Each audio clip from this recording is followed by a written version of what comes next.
5, 6, 7, and 8. At least we'll see how far we get on 5, 6, 7, and 8. Again, this is test 4, practice test 4, I should say, from spring of 2019. Doing a lot with systems. Here we go. It says solve the system of equations below if there are infinite, many solutions, write general form. So if it were me, I'd say, okay, let's go ahead and eliminate,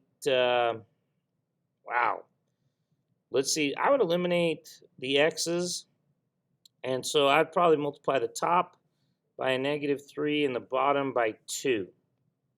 So up top I get -6x plus 12y equals -18. On the bottom I get 6x minus 12y equals 18. So when I add those together, these will cancel, these will cancel. Hey, we get 0 equals 0. That means there are infinite solutions. Now, this says write the general form. If there's only two variables, they want you to put in the form of x just being x, and then they want you to write y in terms of x. So in other words, we put x in for x, so we get this top one is 2x minus 4y equals 6, and we solve for y. So subtract 2x, giving us -4y equals -2x plus 6. Divide by -4. So that gives us y equals positive 1/2 x minus 3/2. And that is what you put right here, 1/2 x minus 3/2. Now, you could have solved it in the bottom equation as well. Let's see if I get the same thing, should we? So if I took 3x minus 6y equals 9, I subtract the 3x over, I get -6y equals -3x plus 9, divide by -6,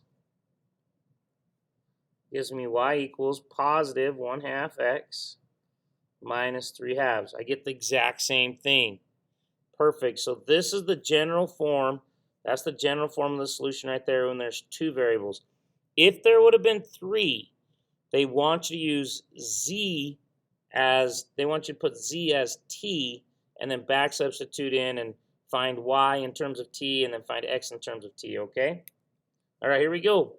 Find the partial fraction decomposition of this rational function below. So it is helpful to note, because that's a 1 and that's a 1, these are both linear. So there's two factors here. So I know that I'm going to have two fractions.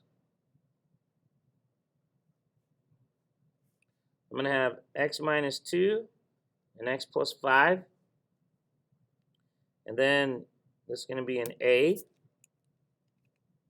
plus, and this can be b. And that equals our 7 over x minus 2 and x plus 5. Now we're going to multiply by our common denominator, which in all reality is just whatever was over here on the left-hand side. That's what we're going to multiply by. So we're multiplying by x minus 2 and x plus 5. We're going to bring it here, we're going to bring it here, and we're going to bring it there. So as I bring it here, they both go away, leaving me with just 7 equals.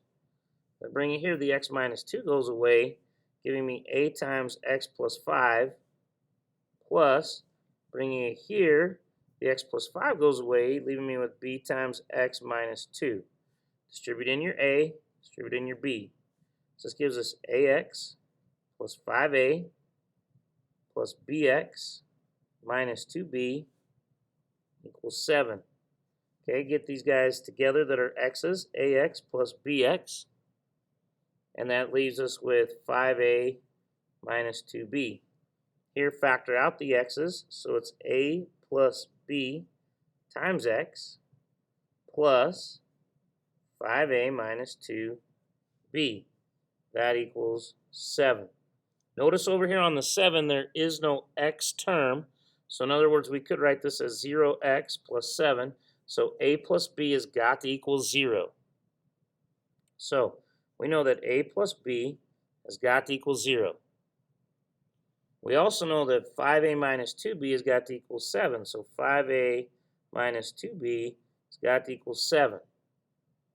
So from here, we can do elimination or substitution. This one might benefit us to do substitution. Let's do substitution. Let's go ahead and solve for a. So let's subtract b over. So I get a equals negative b. So now I'm going to substitute that in right down here for this a. So that gives me 5 times negative b minus 2b equals 7. So that's a negative 5b minus 2b equals 7. That's negative, oops, sorry, ran off the page there, didn't mean to. These are kind of long, so just give yourself enough paper, okay? So this is negative 7b equals 7. Dividing by negative 7, we get b equals negative 1. So now we know what b is. So now I know what b is. B is negative 1. So this is plus negative 1 over x plus 5. Now I can back substitute right in here because I know a equals a negative b, so that's a negative negative 1, so a equals 1. Oh, so that's going to be 1 over x minus 2, and that's what equals there. So this is your answer right here in that format. You need the left and the right-hand side. That's why I kind of scooted down to start a new kind of section here. So you need that. There's your answer. B is negative 1. I think I'm going to accept plus a negative 1. You might want to put a minus there. You don't need to. Okay? All right. That would be 5 and 6. Let's look at 7. 7 says, write the form of the partial fraction decomposition for the fraction below. You do not need to find the unknown constants. Woohoo! That's nice. So notice here, this is a linear still. This is linear. But because of this 2 right here, it's repeated. Okay? This has a 2, so that means this is a quadratic. And because of that 3 right there, it's repeated.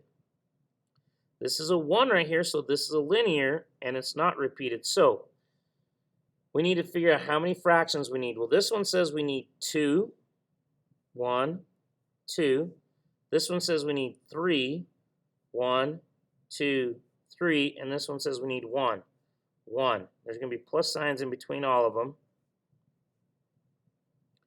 Okay, so x minus 3. And then this one's going to be x minus 3 squared. So you do what's inside, and then you do the whole thing. Then we have x squared plus 1. Then we would have x squared plus 1 squared. Then we would have x squared plus 1 cubed. So if it's a cube, then you got to do inside. Then you got to do the one with the square. Then you got to do the whole thing. And then this last one is just x plus 2. Okay.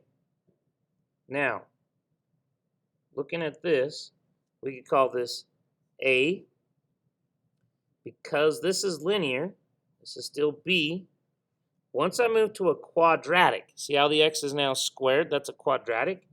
I need the x and the d. So cx plus d, a quadratic. So it's going to be ex plus f, a quadratic, gx plus h, and then a linear I. Folks, you're done. Woo woo! All right, let's look at number 8. Number 8 says, graph the system of inequalities below. Be sure to clearly indicate the solution set. You do not need to find the vertices for this problem. Okay, so if I'm going to graph this big bad boy, this guy here is in the format of a circle. I don't know if you guys realize that or notice it, but when it's x squared and x squared plus y squared, that's a circle. So usually it's like this, where h and k are the center. Okay, so the center is usually h and k. That's your center of the circle. Well, here there are no h and k, which means the center of your circle is at 0, 0. This is r squared, so 49 equals r squared, so r must equal 7. So the radius is 7. So from here out to here 7, from here up to here 7, from here out to here 7, and from here down to here 7. It is a circle. So make it as circular as you can. Probably doing a lot better job than I did right there, but that's okay. It's a circle-ish. Now let's graph this guy right here. Personally, I graph him by intercepts. The x-intercept is going to be when y is 0. So if I put 0 in here, I get x plus 0 equals 7. So that means x is 7. So x is, 7. Y-intercept is going to be where x is 0. So if I plug 0 in here for x, I get 0 plus y equals, 7. Remember what it means to find the solution? Okay, they are inequalities, so we do need to graph. So we're graphing both of these. This one is not equal to. This one's not equal to, so it's a dotted line or dashed line. The circle was a solid line because it's equal to. Let's pick 0, 0 for the circle and see which way we shade, shall we? Plug in 0. 0 squared plus 0 squared is 0. Is 0 less than or equal to 49? And the answer is yes. That's true. So 0, 0 is a solution set. So right now I'm shading everything in here. Inside the circle, everything is shaded. Now the question is, which way do we shade for this guy? Well, let's pick 0, 0 again, and I get 0 plus 0 is bigger than 7. Is 0 greater than 7? That is false. So I don't shade to the 0, I shade away. So that's going to be here. So this, right here where they're overlapping, is my solution set. So I'd probably do something like that to show the solution set. Okay? All right. I will go ahead and stop this video, and then we'll do number 9 and 10. Nice job, guys.